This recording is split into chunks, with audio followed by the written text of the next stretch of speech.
everyone. Children, in the previous lecture we have seen de Broglie equation, that is the dual nature of light. Okay, that was the drawback of Bohr's model. Okay, एक और model है बच्चों, है ना, sorry एक और drawback है जो कि बोहर मॉडल्स को डिसअप्रूव करता है. Okay, so that is the Heisenberg uncertainty principal. Okay, अब समझते हैं हम लोग कि हाइजेनबर्ग अनसर्टेनिटी प्रिंसिपल आखिर है क्या. हाइजेनबर्ग अनसर्टेनिटी प्रिंसिपल बच्चों, जैसे अगर हम लोग देखें तो इन अवर डेली लाइफ, तो हम हमारी डेली लाइफ में सारे मैक्रोस्कोपिक पार्टिकल्स की कांटेक्ट में आते हैं हमारे आसपास. जैसे कार हो गई है, बस हो गई है, क्योंकि हमारा खुद का घर हो गया है, बेड हो गया है, चेयर हो गई है. तो they are the particle which we can see actually, देख सकते हैं हम पार्टिकल्स को. They are regarded as the macroscopic particle. Okay, because वो काफी बड़े होते हैं साइज में and they are regarded as macroscopic particle. Suppose करो एक कार है, मुझे कार की लोकेशन और कार की वेलोसिटी दोनों को साथ में मेजर करना है. So it is quite possible for me, दोनों चीजों को मैं मेजर कर सकती हूँ because the particle is quite large. काफी बड़े पार्टिकल है, उनको दिख रहे हैं ना, वी कैन सी, हम उनकी वेलोसिटी पता कर सकते हैं. So for the position and the velocity of such a type of particle which are actually macroscopic in nature, that we easily can determine. But what about the microscopic particle like atom, molecule, electron, photon, neutron? Okay, what about them? उनके लिए क्या? तो उनके लिए बच्चों Heisenberg ने एक principle दिया था. It was called as Heisenberg uncertainty principle. In the year 1927 he has given this principle. और इस प्रिंसिपल के अकॉर्डिंग दोनों ही पोजीशन और मोमेंटम, है ना, किसी भी मैक्रोस्कोपिक, माइक्रो छोटे पार्टिकल्स, किसी भी माइक्रोस्कोपिक पार्टिकल्स के लिए both the position and the momentum of the electron, है ना, मोमेंटम जैसे पोजीशन आप डेल एक्स से बताएंगे और मोमेंटम डेल वी से बताएंगे. तो both the position and momentum of the electron to calculate simultaneously both this quantity, that is the position and the momentum of the electron, simultaneously we want to calculate, दोनों को एक साथ calculate करना है. तो that is not at all possible. okay, क्योंकि अगर आप एक चीज को मेजर करने जाएंगे तो दूसरी अनसर्टेन हो जाएगी और दूसरी को मेजर करने जाएंगे तो पहली अनसर्टेन हो जाएगी. so the overall the statement is like this: it is impossible to measure simultaneously both the position and the momentum of a small particle with absolute accuracy or certainty. If an attempt is made to measure any of these quantity, दोनों में से किसी भी एक quantity को अगर आपने major किया है और उसको हायर एक्यूरेसी के साथ में मेजर कर दिया, आपने बोला ना ना दिस इज करेक्ट, बिल्कुल करेक्ट है, तो जो दूसरी क्वांटिटी होगी that will become less accurate, वो क्वांटिटी आपकी लेस एक्यूरेट हो जाएगी. ओके, सो यहाँ पर क्या है जो अनसर्टेनिटी इन पोजीशन में अनसर्टेनिटी इज डेल एक्स, तो मोमेंटम में अनसर्टेनिटी इज डेल वी, और भी हम जानते हैं मास इनटू वेलोसिटी, तो मास तो किसी का भी नहीं चेंज हो सकता है, वेलोसिटी कैन बी चेंज, इसलिए डेल वी को हमने m डेल v लिखा है, डेल v के आगे चेंज लगाया है हमने. इज ऑलवेज कांस्टेंट और इज इक्वल टू और ग्रेटर देन h/4 पाई. इसका क्या मतलब है कि ये जो दोनों का प्रोडक्ट होगा del x into del v, okay, ये दोनों वैल्यू कांस्टेंट होगी. मतलब अगर आप एक मेजर नहीं कर पा रहे हो तो दूसरी में सर्टेनिटी है, दूसरे में अनसर्टेनिटी है, तो पहली वाली सर्टेन हो जाएगी. सो ये मैथमेटिकली हम लोग इसको बताएंगे del x into del v equals to और greater than that of h/4 pi. और इस डेल वी को हम m डेल वी लिख सकते हैं, del x into m del v is greater than और इक्वल टू h/4 पाई. जहाँ पर ये डेल एक्स हो जाएगा uncertainty in position, del v हो जाएगा अनसर्टेनिटी इन मोमेंटम, h जो है h is called as the Planck's constant. हमको वैल्यूज पता है उसकी, काफी बार हम लोग इसका यूज कर चुके हैं. ओके, देन del p को we can write m del p where the m is the mass of the particle. It can be any particle children, and del v is the uncertainty in velocity. Okay, this is the mathematical form that we are going to use for our numerical purpose. Okay, अब जैसे यहाँ पर अगर हमने बोला है कि अगर del x it becomes uncertain है ना, डेल एक्स बढ़ रहा है अगर डेल एक्स अनसर्टेन है तो डेल पी सर्टेन हो जाएगा, और डेल पी अगर आपका अनसर्टेन है तो डेल एक्स सर्टेन हो जाएगा। ये ध्यान रखना, एक क्वांटिटी बढ़ेगी तो दूसरी ऑटोमेटिकली कम हो जाने वाली है क्योंकि दोनों का प्रोडक्ट कांस्टेंट है। तो ऑब्वियसली बात है, जिस तरह मैं लिख लूँ कि 4 × 8 = 32, मैं ये क्वांटिटी को अगर कम करूँ तो मुझे इसको बढ़ाना ही पड़ेगा। सपोज करो मैं इस क्वांटिटी 8 को 4 कर दूँ, तो 4 को 8 करना ही पड़ेगा, तभी दोनों का प्रोडक्ट 32 आएगा, है ना। तो सिंपल सी बात है कि क्योंकि दोनों का प्रोडक्ट कांस्टेंट है इसलिए आप एक बढ़ाओगे तो दूसरे को कम करना पड़ेगा, दूसरा कम करोगे तो पहला बढ़ जाएगा। It's like this only. Okay, so इसका एक्सप्लेनेशन समझते हैं लोग कि सपोज करो ये एक इलेक्ट्रॉन है, ये इलेक्ट्रॉन का ओरिजिनल पाथ है, this is the original path of the electron, और ये इस इलेक्ट्रॉन का एक्सपेक्टेड पाथ। हमको ऐसा लगता है कि जो इलेक्ट्रॉन है कुछ इस तरीके से जा रहा है।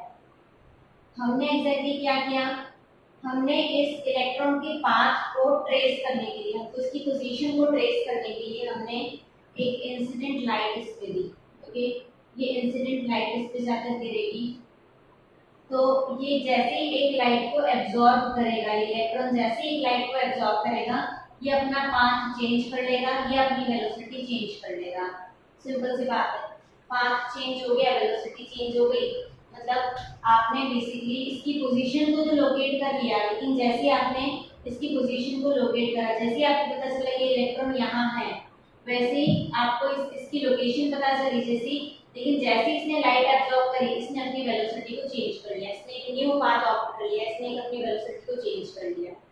तो सिंपल सी बात है कि अगर इलेक्ट्रॉन जो है उसकी पाथ को आप ट्रेस करोगे तो light we have to give, और लाइट की जो वेवलेंथ होगी नाउ इट विल डिटरमाइन कि आपको कौन सी क्वांटिटी ज़्यादा अच्छे से मिल सकती है।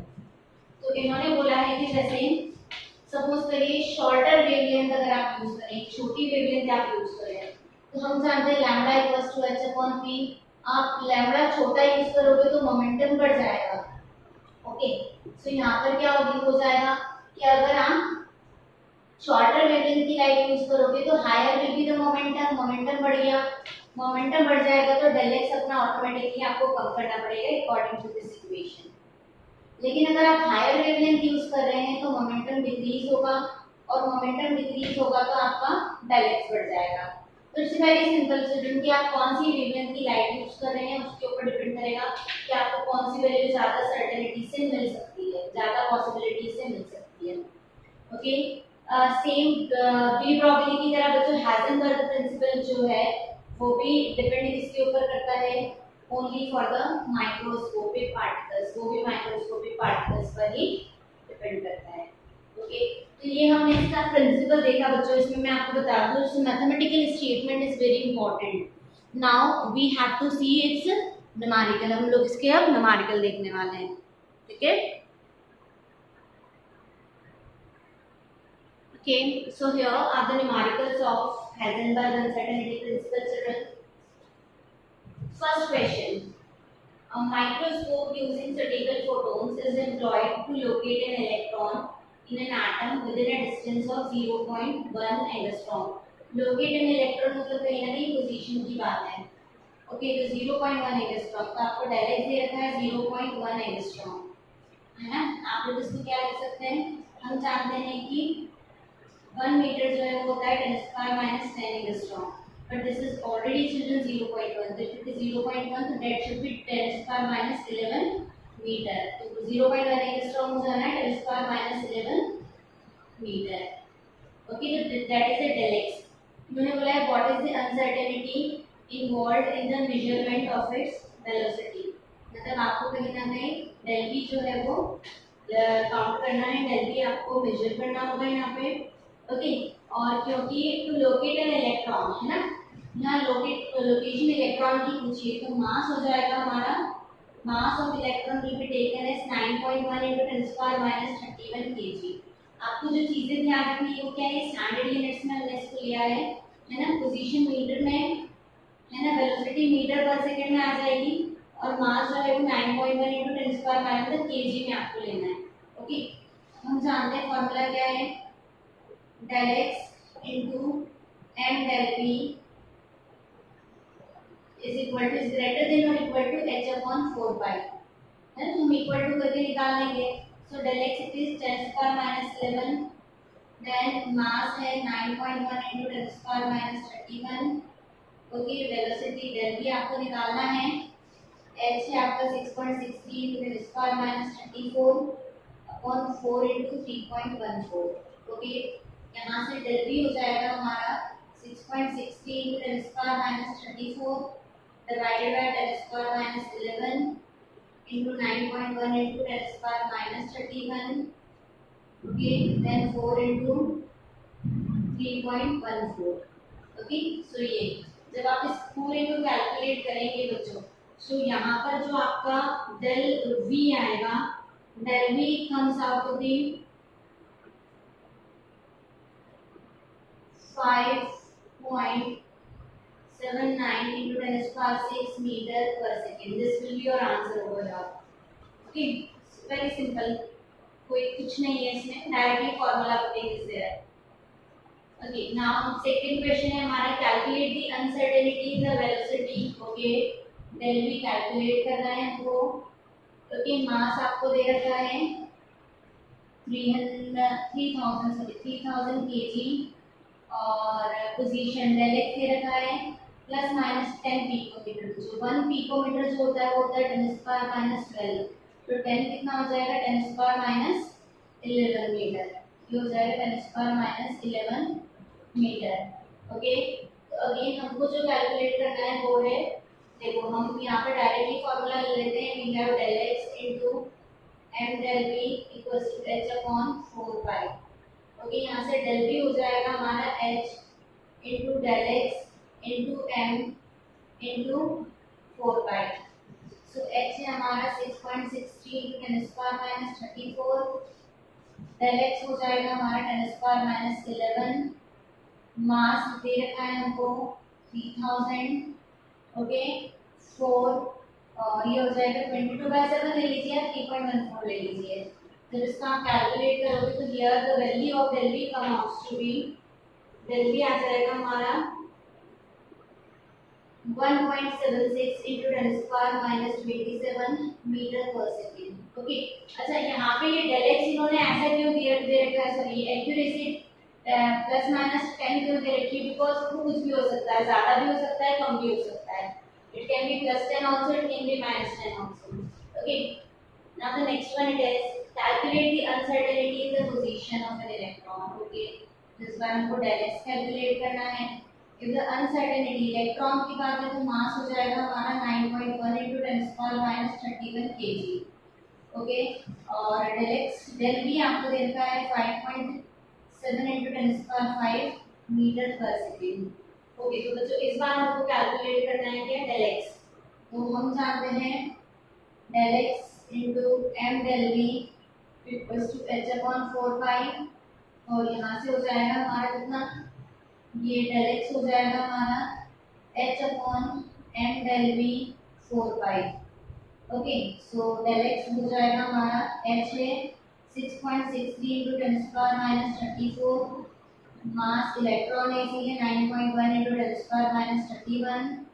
ओके, डेल बी इन्होंने हमको दे रखा है 5.7 into 10 square 5 into 4 into 3.14। Okay, तो यहाँ से जो डेल एक्स आएगा आपका अनसर्टेनिटी पोजीशन जो आएगा that is plus minus 10 square minus 10 metre. Okay, so that can be there, है ना, हमने देखो यहाँ पर del x plus minus 10 square minus 10 ही लिखा है क्योंकि उसको इसी तरीके से लिखा जाता है। ओके, नेक्स्ट है जो ये थोड़ा सा अलग है और ये बहुत इंपॉर्टेंट क्वेश्चन है, question 4। A golf ball has a mass of 40 gram and a speed 45 meter per second. Okay, तो मास आपको दे दिया इस बार 40 ग्राम। ओके, then speed है 45 meter per second. If the speed can be measured within an accuracy, मतलब कि आपको del B अगर चाहिए तो वो 2% है, मतलब 45 का 45 इंटू 2/100 हो जाएगा ना, 45 into 2/100 that will come out to be children 0.9 meter per second. Okay, now यहाँ पर हमको पता है कि ये मास 40 ग्राम है, इसको चेंज कर देते हैं 40 इंटू 10⁻³ kg हो जाएगा। और आपको निकालना क्या है, डेल एक्स आपको निकालना है। देखो जो हम यहीं से निकाल कर आए थे डेल एक्स के लिए फॉर्मूला, तो we have del x equals to h upon m del v 4 pi. So h जो है दैट इज 6.63 इंटू 10⁻34, मास दे रखा है आपको 40 into 10⁻³ okay. Then del v जो है that is 0.94 into 3.14 okay. So यहाँ से बच्चा आप डेल एक्स जब पूरा सॉल्व करोगे so the value come out to be, value हो जाएगी it is 1.46 into 10⁻33 metre okay. तो इफ यू सी चिल्ड्रन, तो ये सारे क्वेश्चन जो है that is the formula putting, minor minor तो चेंजेस है, otherwise all the questions are same only okay. So हम लोग एक दो क्वेश्चंस और देखते हैं इसी पे based. So here we have few more question related to Heisenberg uncertainty principle. So here the question it is, if an electron is moving with a velocity of 600 meter per second which is accurate up to 0.005%. Okay, तो आपको यहाँ निकालना है del we. Del we कितना हो जाएगा 0.005 upon 100 into 600 okay, क्योंकि इन्होंने ये वेलोसिटी की एक्यूरेसी हमको इतनी दी हुई है ओके। इसको हम लोग सॉल्व करेंगे, then that will come out to be 0.03 3 into 10⁻² meter per second okay, that is del v। इन्होंने हमसे पूछा है डेल एक्स, आप कैलकुलेट करिए। मास 50 इलेक्ट्रॉन की बात है, 9.1 into 10⁻³ kg हो जाना है। It's very simple children, del x into m del v is equal to h upon 4 pi. यहाँ से डेल एक्स ही कैलकुलेट करना है, तो that is h m del v 4 pi okay। So now the h it is 6.63 into 10⁻34, it is 9.1 into 10⁻31, 3 into 10⁻² into 4 into 3.14 okay। So the value of del x over here when you calculate all this thing, this found to be 1.93 into 10⁻³ meter okay। So that we have to calculate। Now the next it is the approximate mass of an electron is 10⁻27 gram। So it is 10⁻27 gram, that is -24 kg। आपको निकालना है del v uncertainty velocity, आपको uncertainty in position del x is given 10⁻11 metre okay. तो again the formula putting question children, आपको क्या निकालना है, इस बार डेल वी निकालना है। तो ये हो जाएगा हमारा h upon 4 pi okay into del x into m। यहाँ से आपका जो पूरा अगर आप कैलकुलेट करेंगे तो आपको मिल जाएगा ये वैल्यू जो भी हमारी। So h है हमारा 6.63 into 10⁻34 4 3.14 डेल एक्स 10⁻11 और मास है 10⁻24।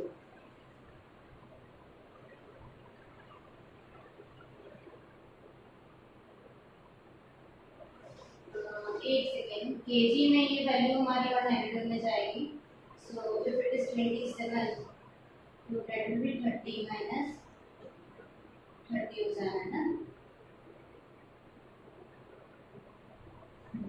ओके, -30 केजी में चेंज हो जाएगा ये।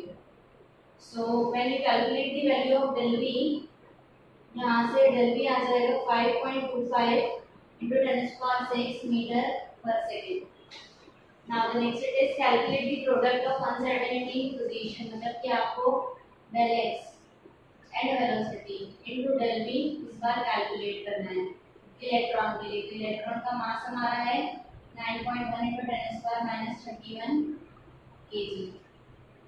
सो यहाँ पर हो जाएगा हमारा फॉर्मूला है हमारे पास में del x into m del v, del x into del v आपको कैलकुलेट करना है, दोनों का multiplication is equal to h upon 4 pi। सो del x into del v equals to h upon m into 4 pi। So here del x into del v, h है हमारा 6.63 into 10 square minus 34, that is 9.1 into 10 square minus 21, 4 into 22 by 7। So the del x into del v दोनों का जो product आएगा that is found to be 5.77 into 10 square minus 5 meter square per second। So that will be the answer, children. So this is all about the Heisenberg uncertainty principle, children. We have seen. Definitely मैं आपको कुछ numerical इस पर दूंगी practice करने के लिए, so that you people can practice और ये टॉपिक आपका और स्ट्रांग हो सके। Okay, this is completed now. कल से हम लोगों को नेक्स्ट वीडियो से हमको स्टार्ट करना है क्वांटम मैकेनिक्स, क्वांटम नंबर्स वगैरह हम लोग देखने वाले हैं। So please try to complete all your portion children, so that quantum number से पूरी एंटायर सब चीजें चेंज होने वाली है। यहाँ तक बहुत कुछ थ्योरी हमने पढ़ ली, हिस्ट्री बहुत देख ली हमने केमिस्ट्री की, अब हमको कुछ नहीं देखना है, अब हम लोग बिल्कुल कंसेप्चुअल पर चले जाएंगे। यहाँ से पूरा चैप्टर जो है यहाँ तक एंड होता है, तो इसके बाद से इसका एक न्यू पार्ट स्टार्ट होता है, आप लोग समझेंगे उसको, बहुत इंपॉर्टेंट पार्ट है वो। Okay, so try to complete this on time. Okay, so bye everyone.